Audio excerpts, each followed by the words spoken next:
문재인 대통령이 새해를 맞아 신년사 발표에 이어 기자회견을 엽니다. 집권 2년차를 맞아 남북관계를 비롯해 개헌과 평창 동계올림픽 등 국정 전반에 대한 설명이 있을 것으로 보입니다.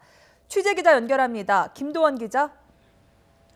네, 청와대입니다. 자, 2시간 뒤에 신년사가 발표가 될 예정인데 어떤 내용이 나올 것으로 전망됩니까?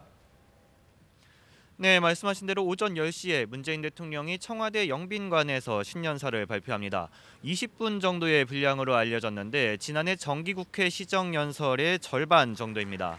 오늘 신년사에선 집권 2년 차를 맞는 소회와 함께 국정 전반에 걸쳐 정책 방향을 설명할 것으로 보입니다. 일단 최근 급물살을 타고 있는 남북관계 개선과 북한 핵 문제 해결 방안이 주제에 오를 것으로 보이고요.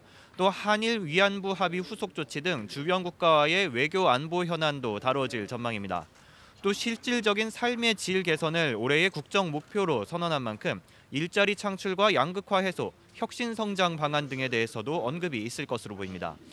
이와 함께 올해 6월 지방선거 때 개헌 국민투표 실시가 대선 공약이었는데요. 따라서 개헌에 대한 입장도 담기지 않겠냐는 관측입니다.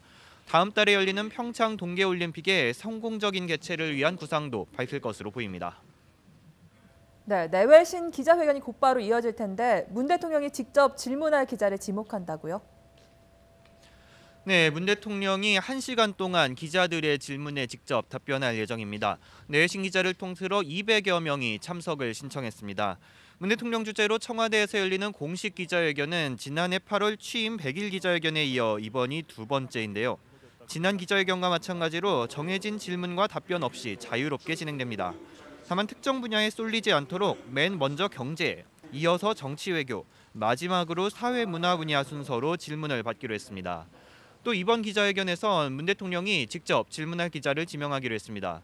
누가 질문 기회를 얻을지 아무도 모르기 때문에 어떤 돌발 질문과 깜짝 답변이 나올지 관심입니다. 문 대통령은 해외 순방 때도 기자실에 들러 즉석에서 질문을 받고 답한 적이 여러 번 있지만 이번은 전국에 생중계되는 회견인 만큼 다양한 예상 질문을 놓고 준비했을 것으로 보입니다. YTN은 10시부터 진행되는 문 대통령의 신년사 발표와 기자회견을 모두 생중계합니다. 지금까지 청와대에서 YTN 김도원입니다.